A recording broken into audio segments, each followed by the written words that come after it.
that's how you're starting to know now that those coaches have had to change their mindset because people are and I'm gonna hear guys say, "Oh, that doesn't matter." I'm like, wait a minute. If the speed is faster, is it gonna go farther?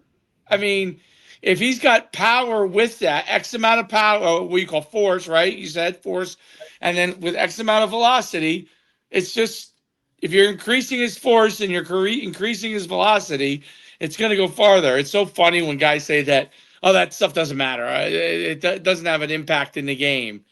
Well, yeah, it doesn't have an impact in the game if you haven't taught them the technique to hit the ball. But if you Right. taught two guys the technique to hit the ball and they're both doing everything correctly and exactly the same, the one who has more power and more force and more speed is going to win.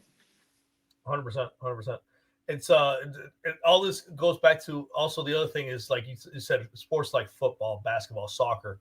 The amount of conditioning that you need is really, if you stop and think about it, it's kind of astronomical, and it's impossible to really get without actually doing it. Right?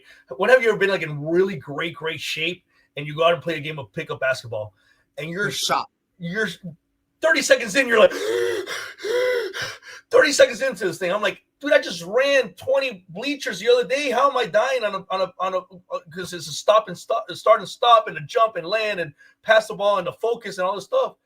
You can't train that, like unless you do it. Football is the same thing. Unless you're going head to head with a guy and trying to get the guy off you and this and that.